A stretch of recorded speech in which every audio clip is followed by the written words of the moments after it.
Hello everyone, आज हम करेंगे क्लास 6 की जो आपकी साइंस की न्यू बुक आई है उसका चैप्टर नंबर 10। तो उसमें जो है ऑलरेडी हमने पढ़ लिया था living and non living beings के बारे में। सो लिविंग जो थिंग्स होती हैं या बीइंग है, लिविंग जो बीइंग्स हैं उनमें जो है क्या क्या जो उनकी कैरेक्टरिस्टिक क्या क्या होती है जिनसे हमें पता चलता है कि वो लिविंग बीइंग्स हैं। जैसे ग्रो करते हैं, मूवमेंट करते हैं, रिस्पायर करते हैं, तो ये सब चीज़ें हैं जो किसी भी लिविंग बीइंग में होती हैं। अब essential condition for germination of a seed. तो अब सीड के बारे में आगे हम पढ़ने वाले थे कि क्या क्या है। When have you observe a seed germinating? क्या कभी आपने देखा है कि एक सीड जो है जब जर्मिनेट करता है यानी कि नया पौधा बनता है उस सीड से? You might have wondered what condition are required for germination of a seed. तो आप हमेशा सोचते होगे, मे भी हो सकता है कि सब लोग ना सोचे, लेकिन कुछ बच्चे हो सकता है सोचते हो कि इस जो छोटा सा सीड है उससे इतना बड़ा पेड़ कैसे बनता है, या ये सीड जो है जर्मिनेट कैसे करता है। What condition do you think are required for seed germination? तो कौन कौन सी कंडीशन रिक्वायर्ड है, क्या क्या चीज़ें चाहिए। How will you investigate whether these condition have an affect on the germination of a seed? और कैसे आप पता करोगे कि उनसे जो है उस सीड के ऊपर कोई फ़र्क पड़ रहा है या फिर नहीं। तो इसके लिए एक एक्टिविटी दी है। सो अब एक्टिविटी है, इसमें आपको क्या करना है, इस तरह से 4 पोट्स आपको ले लेने हैं, फोल्ड विद गार्डन सॉइल इसके अंदर होनी चाहिए। इनके अंदर आपको जो है ये बीन जो है 4 बीन जो है सब में आपको क्या कर देनी है, डाल देनी है। Then keep this pots following condition for 15 days. उसके बाद 15 डेज के लिए आपको इन कंडीशन में रखना है। पोर्ट ए में कौन सी कंडीशन है, डायरेक्ट सनलाइट में होगा और पानी इसमें नहीं होगा। बी में क्या है, डायरेक्ट सनलाइट में होगा, एक्सेस पानी होगा बहुत ज़्यादा। सी में क्या है, मोइस्ट सोइल होगी यानी कि पानी होगा लेकिन जितना चाहिए उतना ही, ज़्यादा नहीं होगा ना ही कम होगा, और अंधेरे में रखा है। थर्ड में क्या है, सनलाइट में रखा है और जो है उसमें पानी भी है इक्वल अमाउंट में, मतलब जितना होने चाहिए उसी अमाउंट में। सो ये आपके pot B, C and D की कंडीशंस थी। Now indicate the availability of air, sunlight and air water for the seed in each case that is shown in table 10.2। तो सारी चीज़ें आपको बतानी है थी या नहीं थी। When a seed turns into a sprout, अब जब सीड जो एक स्प्राउट बन जाता है, जब अब अगर आपने कोई भी जैसे बीन्स होते हैं या फिर चने होते हैं उनको देखा होगा, तो अगर उनको रात को पानी में भिगो के रखें तो सुबह तक उनमें छोटे छोटे जो है वाइट कलर की कुछ मतलब एक धागा टाइप कुछ निकल आता है जिसे क्या बोलते हैं, स्प्राउट। सो जब वो स्प्राउट में चेंज हो जाता है, it is said to have germinated, तो हम बोलते हैं कि वो जर्मिनेट हो गया है। Now you have to predict whether the seed in each pot will germinate. क्या सारे ही जो सीड में था वो सब में ही क्या जर्मिनेट हो रहा है, आपको अपना रिकॉर्ड करना है प्रिडिक्शन एंड देन बताना है। फर्स्ट वाले में क्या है, डायरेक्ट सनलाइट है लेकिन पानी नहीं है, तो एयर तो है लेकिन सनलाइट भी है लेकिन पानी नहीं है, तो जर्मिनेट नहीं होगा। Okay, because no water. Next में क्या है, डायरेक्ट सनलाइट और एक्सेस वाटर बहुत ज़्यादा है, तो पानी भी है, ये भी है, एयर भी है, सनलाइट पे तो जर्मिनेट होगा नो, बिकॉज एक्सेस वाटर है, उसमें ज़्यादा पानी है। नेक्स्ट है कंप्लीटली डार्क, तो एयर तो है, सनलाइट नहीं है, वाटर है, ठीक है, तो जर्मिनेट होगा यस, क्योंकि जर्मिनेशन के लिए इनकी ज़रूरत होती ही नहीं है। ठीक है, सनलाइट और मॉइस्ट सोइल है तो इसमें तो सब कुछ ही है, तो इसमें भी 100% है कि वो क्या होगा, जर्मिनेट हो जाएगा। क्योंकि देखो जर्मिनेट होने के लिए ज़रूरी नहीं है हर एक प्लांट को ज़रूरत हो सनलाइट की, कुछ प्लांट्स होते हैं जिनको स्पेशली सनलाइट की ज़रूरत होती है, कुछ ऐसे भी हैं जो बिना सनलाइट के जर्मिनेट हो जाते हैं। जैसे कई बार स्प्राउट्स घर में भी खाए जाते हैं, नॉर्मली रात को भिगो के रखते, कपड़े में बांध देते हैं, मॉइस्ट होता है थोड़ा सा ताकि गीला कपड़ा हो, तो ईजिली वो सुबह तक जर्मिनेट हो जाते हैं सीड्स, तो इनके लिए ज़रूरी नहीं कि सनलाइट हो। देन आपको क्या करना है, ऑब्जर्व करना है अपने पोर्ट को 7 to 10 डेज, चेक करना है कि जर्मिनेट हुआ या नहीं हुआ, और जो भी हो आपको 10.2 में जो अभी हमने लिखा वो सब लिखना है। देन आपको कंपेयर करना है अपनी प्रेडिक्शन अपनी ऑब्जर्वेशन के साथ। तो अब बताना है, do you think sunlight is necessary for germination of seed? क्या सनलाइट ज़रूरी है, नेसेसरी है जर्मिनेशन के लिए? तो नहीं है। Do the seed in all the ports receive air, water and sunlight? क्या सबको ही सनलाइट, एयर और वाटर मिला? सो नहीं, कुछ को वाटर नहीं मिला, किसी को एक्सेस वाटर मिल गया और कहीं पर सनलाइट नहीं मिली। So is there any pot in which air is not available to the seeds? तो क्या कोई ऐसा पोर्ट भी था जिसमें एयर ही अवेलेबल नहीं थी? तो एयर तो सब जगह अवेलेबल है। If so why it is not available? अगर नहीं थी तो क्यों नहीं थी? ठीक है, what happens to the seed in the pot where water is provided in excess? जब पानी एक्सेस में दिया गया तो क्या हुआ, तो वो जर्मिनेट नहीं हुए। Which seed receive both air and water, कौन सी है जिनको एयर और वाटर दोनों ही मिले। Identify the pot where you can notice the germination of seed, और कौन से पोर्ट में जर्मिनेशन हुआ, तो सी एंड डी में जो है जर्मिनेशन हो रहा है। नेक्स्ट है do you do your observation watch with match with your prediction, क्या आपने जो प्रिडिक्ट किया था आपका ऑब्जर्वेशन उससे मैच हुआ है, so yes. Right possible reason in favour of your observation in the table 10.2 based on your observation state the condition which favour seed and germination.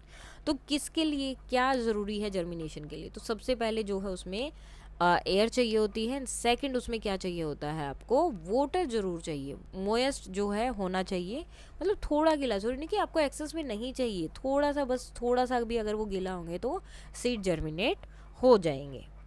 Which of the following are essential for seed germination, क्या ज़रूरी है, air water और sunlight. तो हमने देख लिया कि water तो सबसे ज़्यादा ज़रूरी है, सनलाइट के बिना भी वो हो सकता है।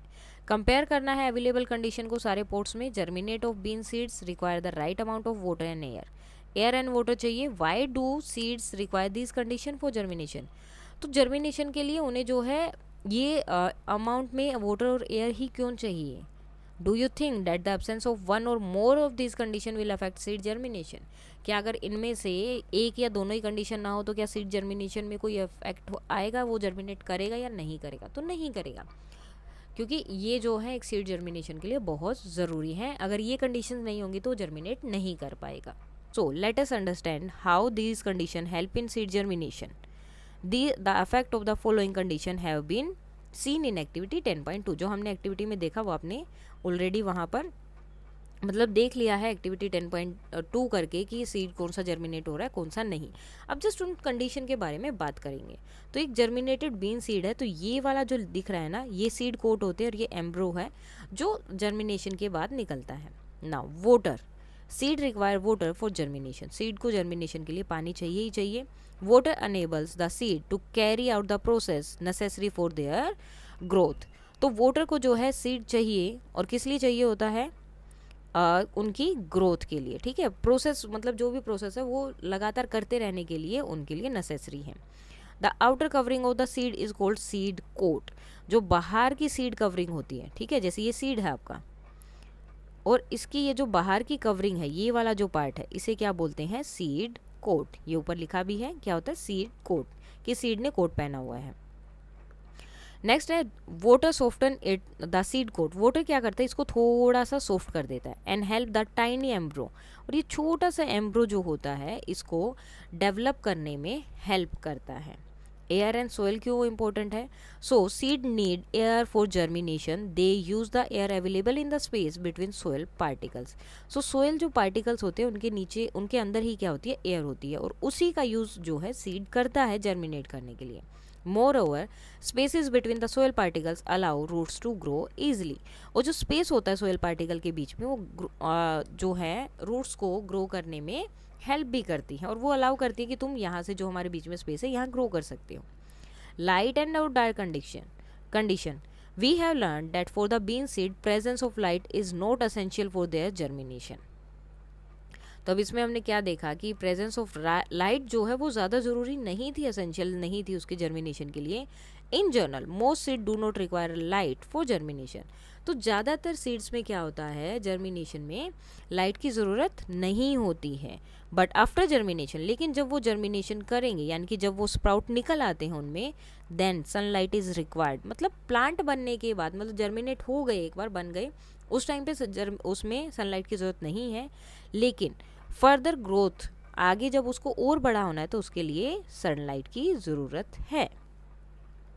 Some seeds of flowering plant like coleus and petunia required light for germinate, अब कुछ और भी प्लांट्स हैं जिनको ज़रूरत है, पिटोनिया जो है, इनको जर्मिनेट होने के लिए सनलाइट की ज़रूरत है। Covering this seeds with soil inhabitants they are sprouting, seeds of flowering plant like calendula and zinnia need darkness to germinate, तो अलग अलग टाइप के वो होते हैं, प्लांट्स होते हैं। कुछ प्लांट्स को सनलाइट की ज़रूरत होती है, कुछ बिना सनलाइट के हो सकते हैं, और कुछ को जो है डार्कनेस ही चाहिए जर्मिनेट के लिए, और कुछ को कोई फ़र्क नहीं पड़ता डार्कनेस में है या फिर लाइट में है। This seeds should be covered with sufficient soil, और इनको जो है अच्छे से कवर किया जाता है मिट्टी से ताकि वो इजिली जर्मिनेट हो पाए। So, in the chapter of mindful eating, a path to a healthy body, you have learned that human being need a balanced diet for good health and proper growth. तो उसमें हमने क्या पढ़ा था mindful eating में कि human body को जो है एक गुड हेल्थ के लिए या प्रॉपर ग्रोथ के लिए एक बैलेंस डाइट चाहिए होती है, ठीक है, जिसके अंदर प्रोटीन भी हो, विटामिन भी हो, कार्बोहाइड्रेट्स भी हो, तो सब होना चाहिए. Similarly, plants too need favorable condition and nutrients for their proper growth and development. Same humans की तरह ही प्लांट्स को भी चाहिए होता है कि उनकी जैसे जिस कंडीशन में वो ग्रो कर सकते हैं, डेवलपमेंट कर सकते हैं, वो कंडीशन और न्यूट्रिएंट उन्हें मिलने चाहिए, तभी वो ग्रो कर पाएंगे. What other condition do you think would affect seed germination? और कौन सी कंडीशन है जो जर्मिनेशन को जो है अफेक्ट करती हैं? So 10.1 what are the characteristics of living beings which made you place plant in living being? तो 10.1 में हमने जो है अलग अलग देखा था कि कौन से मतलब हमने बोला था कि प्लांट लिविंग बीइंग में आता है. तो कौन सी कंडीशन थी जिसकी वजह से हमने बोला कि वो लिविंग बीइंग में है? Do plant show growth in activity 10.2? क्या प्लांट्स ग्रो कर रहे हैं? तो yes. Are there any other characteristic of living being that these plants show? और कौन सी एक्टिविटी है जो ये प्लांट शो करते हैं? ठीक है, तो रेस्पायर भी करते हैं ये. चलो अब इनकी बाकी के कैरेक्टरिस्टिक देख लेते हैं ग्रोथ एंड मूवमेंट की. Growth and movement in plants. How do plants respond to sunlight? Sunlight में वो कैसे रिस्पॉन्ड करते हैं? Does sunlight affect the direction of growth of different part of plants? क्या सनलाइट जो है अफेक्ट करती है डायरेक्शन को, कि ग्रोथ जो है इस प्लांट में, मतलब प्लांट में जैसे इस साइड पे ज़्यादा आपको सन मिल रहा है, सनलाइट मिल रही है, तो इस साइड ज़्यादा ग्रोथ हो रही है. तो क्या ऐसा भी होता है डिफरेंट पार्ट ऑफ प्लांट में ग्रोथ जो अलग अलग होती है, डायरेक्शन उसको अफेक्ट करती है? In which direction would the root and shoot of a plant grow and move if the plant is placed inverted?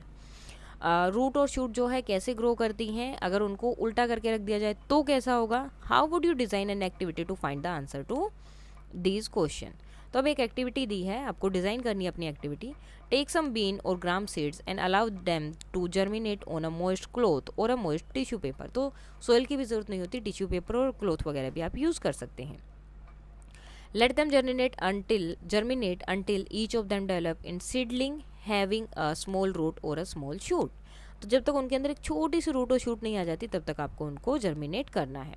Now take 3 glass beaker और tumbler and label them ABC. उसके बाद 3 लेने हैं, उनको ABC आपको डालना है. Take these 3 glass plates and attach a thick blotting paper to one side of each plate using a thick soft cotton thread. अब इस तरह से आपको उनको रख देना है. ग्लास की प्लेट जो है अटैच करनी है उनमें ब्लोटिंग पेपर के साथ, और एक कॉटन लेकर उसको बांध देना है.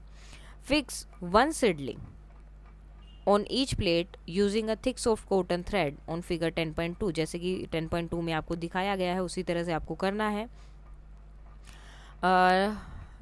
नेक्स्ट है ensuring that the plant not damage, और प्लांट डैमेज नहीं होना चाहिए बिल्कुल भी. Now place 1 glass plate upright with a seedling attached into each of the beaker. ठीक है, एक को सीधा रख दिया, एक को उल्टा रख दिया, इस तरह से आपको रख देना है इन्हें.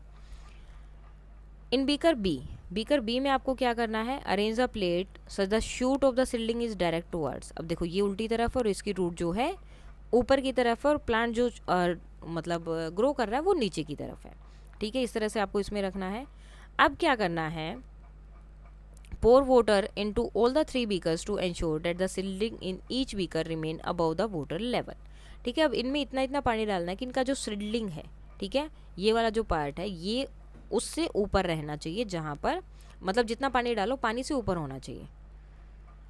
In each case let's the bottom of the blotting paper get completely weight by soaking in the water. और जो ब्लोटिंग पेपर उसके अंदर डाला वो पूरा जो है भीग जाना चाहिए पानी में. In this way the seedling will get the moisture from the wet blotting paper. तो जो ब्लोटिंग पेपर है उससे सीडलिंग को मॉइस्चर मिलता रहेगा जो चाहिए. Place beaker A and B in the sunlight as shown the figure 10.2 A and B. So आपको जो है सीडलिंग ए और बी को क्या करना है? बीकर को ऐसे बिल्कुल डायरेक्ट सनलाइट में रखना है. बीकर सी में क्या करना है आपको? Place the cardboard box in such a way that the seedling gets light from one direction only through a small circular hole. और इसमें क्या करना है? ऐसे एक बॉक्स लेना है और उसमें एक ऐसे सर्कुलर होल बना देना है. ठीक है, अब इसमें से ही सनलाइट आएगी जो भी उसे मिलेगी, और कहीं से नहीं आएगी. तो तीनों कंडीशन हो गई हमारी. हमसे पूछा था कि क्या अगर सीड का जो पार्ट है उसको हम उल्टा करके रख दे तो क्या होगा, और क्या सीड के किसी एक ही पार्ट को सनलाइट मिलेगी तो क्या उससे कोई फ़र्क पड़ेगा उसकी ग्रोथ में या डेवलपमेंट में? तीनों कंडीशन, दो कंडीशन जो थी वो हमारी हो गई हैं। अब आपको फिल करना है ये टेबल को with your prediction and observation, जो भी आपका प्रिडिक्शन है, ऑब्जर्वेशन है, उनसे।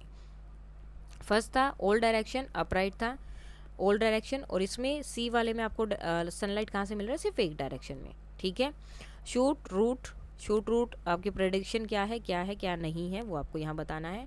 Now what is the direction of growth of root and shoot in the beaker A, B and सी?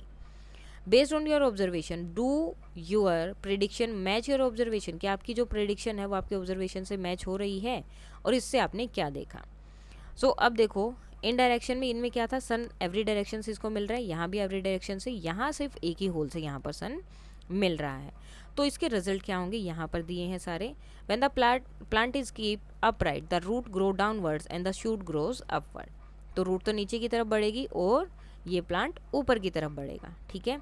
और जब इसको इन्वर्टेड यानी कि उल्टा करके रख देते हैं, the root bends and grow downwards and the shoot bends and grow upwards, तो क्या होगा?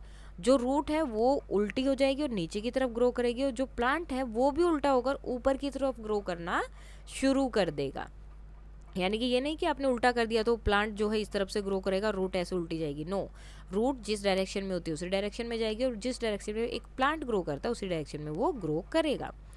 थर्ड में क्या होगा? When the plant gets sunlight only from one direction the shoot grows in the direction of the light while the root continues to grow downwards. तो इसमें क्या होगा? ये देखो, ये कहाँ ग्रो कर रहा है, किस तरफ जा रहा है? जहाँ से लाइट आ रही है उसी तरफ जा रहा है। तो प्लांट किस टाइप ग्रो कर रहा है? जिस तरफ से लाइट आएगी उस तरफ ग्रो करेगा, और रूट तो जैसे उसको डाउनवर्ड जाना है तो वो वैसे ही ग्रो नॉर्मली करेगी। सो इस एक्टिविटी से हमने क्या पता किया? We can conclude that shoots of plant grow upward, कि जो शूट्स होते हैं प्लांट के वो ऊपर की तरफ ग्रो करते हैं, and exhibit movement towards sunlight, ठीक है। और सनलाइट की तरफ ही ज़्यादा ग्रो करेंगे। अगर किसी एक पर्टिकुलर स्पेस से उन्हें सनलाइट मिल रही है तो वो उसी डायरेक्शन में जाएंगे, बट रूट्स जो हैं हमेशा डाउनवर्ड्स ही ग्रो करेंगी। नाउ अब एक साइंटिस्ट के बारे में बताया, जैसे कि हर चैप्टर में होता है। Jagdish Chandra Bose was an Indian scientist who did some fascinating experiments with plants. He built a machine called Srisographer. अब ये क्या करती थी? To record how plants respond to stimuli like light, heat, electricity and gravity. अब देखो, कल हमने पढ़ा था कि जो भी लिविंग बीइंग है वो स्टिमुलाई जो भी उनको दिया जाता है, अगर कुछ भी चीज़ दी जाती है तो उसके लिए वो रिएक्ट करते हैं। तो सेम चीज़ के लिए उन्होंने एक्सपेरिमेंट किया प्लांट के लिए। हमने बोला कि प्लांट क्या है? लिविंग बीइंग है, तो वो भी स्टिमुलाई पे रिस्पॉन्स करेंगे। तो उन्होंने इस चीज़ को रिकॉर्ड करने के लिए कि प्लांट जो है लाइट, हीट, इलेक्ट्रिसिटी और ग्रेविटी के लिए कैसे रिस्पॉन्ड करते हैं, एक अलग अपनी मशीन बनाई थी। With this machine he could major how fast plant grow. इससे वो मेजर कर सकते कि कितने फास्ट जो है प्लांट्स ग्रो करते हैं। He also showed that plants can sense and respond to stimuli. और उन्होंने साथ में ये भी दिखाया कि प्लांट जो है अपने स्टिमुलाई को सेंस कर सकते हैं कि वो यहाँ पर है या नहीं, और उसके लिए रिस्पॉन्ड भी करते हैं। नाउ नेक्स्ट है life cycle of a plant. We have learned about condition required for germination. अभी हमने पढ़ा कि कंडीशन क्या है एक जर्मिनेशन के लिए, मतलब प्लांट के लिए जर्मिनेट होने के लिए। Now how plants grow and exhibit movements. तो कैसे ग्रो करते हैं, एग्जिबिट करते हैं, ये सब हमने पढ़ा। अब एक्सप्लोर करते हैं कि change a plant undergoes into its whole life, कि क्या क्या चेंजेस आते हैं एक प्लांट में जैसे जैसे वो बड़ा होता है। प्लांट है bean seed and provide suitable condition for its growth. एक बीन सीड को आपको प्लांट करना है, देन कंडीशंस आपको देखनी है। ऑब्जर्व रेगुलरली फॉर 3 मंथ, 3 महीने के लिए आपको ये एक्टिविटी करनी है। देन आपको अपनी एक्टिविटीज़ रिकॉर्ड जो है वो ऑब्जर्व कर, जो भी आपने ऑब्जर्व किया वो रिकॉर्ड रखना है, और जब भी आपको चेंज मिले वो आपको बताना है। Note the date when any changes observe. कोई भी डेट आपको, जब भी आपने वो चेंज देखा वो डेट आपको ऑब्जर्व करनी है और अपना आंसर लिखना है। How long does it take for any change to होकर, कितना टाइम उन्हें एक चेंज होने में लगा। इसके लिए आपको स्केच भी बनाते रहना है कि पहले इतना था, देन इतना हो गया, फिर हो गया, ठीक है। After how many days the first flower appear, और कितने दिनों बाद पहला फ्लावर जो उसमें आया। And after some parts of the flower have dried, और कुछ पार्ट जो है ड्राई हो गए। Can you see any further growths. तो कुछ फ्लावर पार्ट जो हैं कुछ मतलब कुछ टाइम बाद फ्लावर के जो हैं ड्राई हो गए, तो क्या उसमें कोई आगे ग्रोथ हुई। Which structure do the remaining parts of the flower develop into, और बाकी के जो फ्लावर हैं वो कैसे, या बाकी के पार्ट जो हैं कैसे डेवलप हो रहे हैं। कैन यू नोटिस अ पोड और a fruit with seed develop from a flower? क्या आपने कोई फ्रूट या पोड को देखा जो डेवलप हो रहा है? What happen to the plant after the fruit containing seed are form? और जब वो फ्रूट जो है सीड को वो कंटेन किए हुए हैं, मतलब जो भी फ्रूट होता है उसके अंदर सीड तो होता ही है, तो उसके बाद में उनके साथ क्या होता है? तो जो भी चीज़ें आपने देखी वो आपको यहाँ पर एज इट इज़ लिखना है, देन उनका स्केच भी ड्रॉ करना है, ठीक है। Now go through the observation you recorded regarding the growth of the bean plant in table 10.4. What changes do you observe after the fruits are formed? So जब fruit बन गए तो उसके बाद आपने क्या चेंजेस देखे? Does the plant become yellow and dry even when you continue watering it? क्या प्लांट जो है धीरे धीरे येलो कलर का हो गया, ड्राई हो गया है, जबकि आप उसे रेगुलरली पानी दे रही हैं?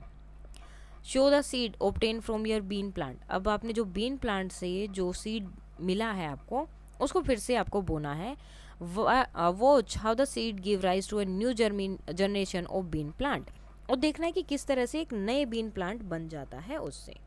नाउ कंपेयर करना आपके स्केचेस को जो आपने टेबल 10.4 में ड्रॉ किए थे अपनी टेबल 10.4 की फिगर के साथ, ठीक है, ये वाली फिगर के साथ.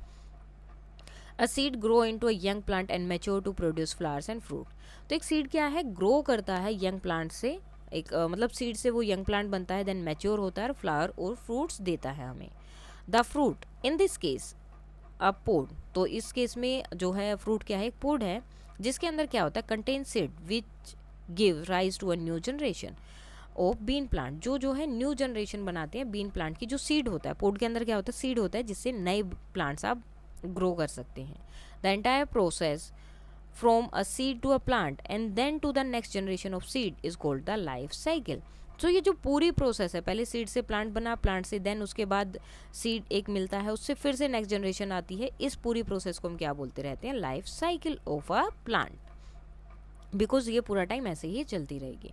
So when a plant stop growing and all activities of life gradually comes to an end, even after the availability of all the necessary condition, the plant is considered dead. तो जैसे हमने कल पढ़ा था कि living being जिसके पास सब जो चीज़ें चाहिए एक लिविंग बींग के लिए वो सब है, लेकिन फिर भी वो ग्रो नहीं कर रहा है, कुछ भी नहीं कर रहा है, तो उसे हम क्या बोलते हैं, वो डेड हो जाता है. सेम प्लांट के लिए है. अगर प्लांट के पास ग्रो करने के लिए सारी जो भी उसे एबिलिटी चाहिए, कंडीशंस चाहिए, वो सब हैं, लेकिन फिर भी वो ग्रो नहीं कर रहा है, कुछ नहीं कर पा रहा है, तो हम क्या बोलते हैं कि प्लांट इज़ कंसिडर्ड डेड, कि वो अभी नहीं है, वो मर चुका है. नाउ फर्स्ट सीड होता है, देन जर्मिनेट करने के बाद सीड जर्मिनेशन हुआ यहाँ पर. स्टेज 3 में क्या होता है, लीव्स जो हैं आपको दिखने शुरू हो जाते हैं. देन लीव्स से क्या होता है, छोटे छोटे फ्लावर्स आपको, देखो पहले ऐसे होते हैं, देन धीरे धीरे ऐसे वो फ्लावर्स ग्रो करने लगते हैं. स्टेज 5 में क्या होगा, ये फ्लावर्स ही क्या बनते हैं बाद में, इस तरह से बीन्स बनते हैं, ठीक है. और जब ये हो जाएगा तो क्या होगा, इसके बाद में वो प्लांट जो है बिल्कुल ही ड्राई हो जाएगा, येलो कलर का हो जाता है, चाहे आप उसको कितना भी पानी दो. देन ये वाले अब इन बीन्स में से क्या निकलेंगे, नए पोड्स निकलेंगे, नए ये सीड्स निकलेंगे, जिससे आप दोबारा से ये प्रोसेस पूरा कर सकते हो. तो जितनी बार भी आप ये प्रोसेस करोगे, हर बार जो है आपको नए सीड मिलते रहेंगे और हर बार जो है आप नया प्लांट ग्रो कर सकते हो. सो ये पूरे प्रोसेस को क्या बोलते हैं, cycle, life cycle of a plant. अब इसके बाद आपका आएगा life cycle of a animal. So ये हम करेंगे कल. अभी इसके जो है प्लांट से रिलेटेड जो भी एक्स्ट्रा क्वेश्चन आंसर बन सकते हैं वो हम कर लेते हैं. सो फर्स्ट क्वेश्चन आपका हो सकता है, what are the essential condition for seed germination. Seed germination के लिए एसेंशियल कंडीशन कौन सी हैं जो बहुत ज़रूरी हैं. So the essential condition for seed germination are air, water and the right temperature. ठीक है, एयर, वाटर एंड सनलाइट नहीं बोला इन्होंने, राइट टेम्परेचर है. Seed require water to soften their seed coat. Seed को जो है पानी क्यों चाहिए, ताकि जो है उनका जो सीड कोट होता है जो हमने देखा था उसमें, अभी पिक्चर भी देख लेंगे हम, जिसमें जो है वो थोड़ा सा क्या हो जाए, मतलब उसका सीड कोट क्या हो जाए, लूज हो जाए, ताकि वो जर्मिनेट करना उसके लिए ईजी हो. And initiate growth and air for respiration. और एयर किस लिए चाहिए, रेस्पिरेशन के लिए. However, sunlight is not always essential for the initial germination. Sunlight जो है ज़रूरी नहीं होती स्टार्टिंग के जर्मिनेशन के लिए, but become necessary for further growth, लेकिन बाकी के ग्रोथ के लिए बहुत ज़रूरी है. नेक्स्ट है, what role does water play in the germination of seed. क्या रोल प्ले करता है जर्मिनेशन ऑफ सीड में एक पानी. So water enable the seed of carry out the process necessary for its growth by softening the seed coat. तो बहुत ज़रूरी है ताकि सीड के अंदर से जो प्रोसेस है, जो चाहिए हमें, जो सीडलिंग चाहिए या फिर जो स्प्राउट चाहिए, वो सीड कोट जब थोड़ा सा लूज हो जाएगा, सॉफ्ट हो जाएगा, उसी के बाद आ सकता है। वो काम सॉफ्ट कौन करता है? सीड कोट को water, which allow the tiny embryo inside the seed to develop into plant. जो है हेल्प करता है एम्ब्रो की इनसाइड डेवलप होने के लिए। जैसे ये सीड है आपका, और इसकी ये जो बाहर की कवरिंग है, ये वाला जो पार्ट है, इसे क्या बोलते हैं? Seed coat. ये ऊपर लिखा भी है, क्या होता है? सीड कोट, कि सीड ने कोट पहना हुआ है। नेक्स्ट है water soften it the seed coat. Water क्या करता है? इसको थोड़ा सा सॉफ्ट कर देता है। एंड हेल्प द टाइनी एम्ब्रो, और ये छोटा सा एम्ब्रो जो होता है इसको डेवलप करने में हेल्प करता है। How does air contribute to seed germination? Air कैसे कंट्रीब्यूट करती है सीड जर्मिनेशन में? So air is essential for seed germination as seed need oxygen. Seed को ऑक्सीजन चाहिए from the air for respiration, air से, ताकि वो रेस्पायर कर पाए अच्छे से। The air available in the space between the soil particle help the root grow and provide the oxygen required by the seed. और जो वो होती हैं आपकी रूट्स होती हैं, रूट कहाँ पर होती हैं? सोयल में होती है। और सोयल में जो है पार्टिकल्स होते हैं वो थोड़ी दूर दूर होते हैं, तो उन्हें ग्रो करने के लिए जगह भी मिल जाती है, और उन्हीं से वो एयर लेकर आगे जो है सीड को जितनी भी एयर चाहिए होती है वो सोयल से ले लेते हैं। नेक्स्ट है, is sunlight necessary for seed germination? So seed germination के लिए आंसर रहेगा no, sunlight is not necessary for seed germination. Most seed can germinate without light, however after germination sunlight become essential for the plant further growth. लेकिन बाद में वो बहुत ज़रूरी हो जाती है उसके ग्रोथ के लिए। नेक्स्ट है, what did Jagdish Chandra Bose experiment reveal about plant? तो इनके एक्सपेरिमेंट ने क्या जो है रिवील किया था? So Jagadish Chandra Bose experiment reveal that plants can sense and respond to stimuli such as light, heat, electricity and gravity. जैसे ह्यूमन जो है अपने स्टिमुलाई को लेकर रिस्पॉन्ड करते हैं, उसी तरह से प्लांट भी रिस्पॉन्स करते हैं, रिस्पॉन्स देते हैं वो। He built a seismographer to measure the growth of plant and show how they react to different environmental condition। तो इन्होंने जो है ये ग्राफ बनाया था जिसकी वजह से वो प्लांट की ग्रोथ को इजीली मेजर कर पाते थे कि कितनी जल्दी बढ़ रहे हैं, कैसे बढ़ रहे हैं, एंड डिफरेंट एनवायरमेंटल कंडीशन में वो किस तरह से बिहेव करते हैं। तो ये सारा इनकी मशीन से आप देख सकते थे। नेक्स्ट है, describe the life cycle of a plant. So the life cycle of a plant start with the seed. वो सीड से शुरू होता है, देन जर्मिनेट होता है, सुटेबल कंडीशन होंगी तभी, देन उसके बाद में seed grow into a young plant, mature होता है, एंड उसके बाद फ्लावर प्रोड्यूस करता है। The flowers develop into fruits with contain seeds. उसमें जो है फ्रूट्स डेवलप होते हैं, फ्लावर के बाद फ्रूट्स बनते हैं जिनके अंदर सीड्स होते हैं, और ये ही सीड को आप प्लांट करोगे फिर से तो can rise a new germination of plants. फिर एक दूसरी जो है जर्मिनेशन, न्यू जनरेशन जो है प्लांट्स की आप ग्रो कर सकते हैं फिर से। So the entire process is called the life cycle of a plant. और इसी पूरे प्रोसेस को हम क्या बोलते हैं? Life cycle of the plant. अभी इसका जो हमने बुक में पिक्चर देखा था वो पिक्चर भी हम साथ में देख लेते हैं। फर्स्ट सीड होता है, देन जर्मिनेट करने के बाद सीड जर्मिनेशन हुआ यहाँ पर। स्टेज 3 में क्या होता है? लीव्स जो हैं आपको दिखने शुरू हो जाते हैं। देन लीव्स से क्या होता है? छोटे छोटे फ्लावर्स आपको देखो, पहले ऐसे होते हैं, देन धीरे धीरे ऐसे वो फ्लावर्स ग्रो करने लगते हैं। स्टेज 5 में क्या होगा? ये फ्लावर्स ही क्या बनते हैं बाद में? इस तरह से बीन्स बनते हैं, ठीक है। और जब ये हो जाएगा तो क्या होगा? इसके बाद में वो प्लांट जो है बिल्कुल ही ड्राई हो जाएगा, येलो कलर का हो जाता है, चाहे आप उसको कितना भी पानी दो। देन ये वाले, अब इन बीन्स में से क्या निकलेंगे? नए पोर्ट्स निकलेंगे, नए ये सीड्स निकलेंगे, जिससे आप दोबारा से ये प्रोसेस पूरा कर सकते हो।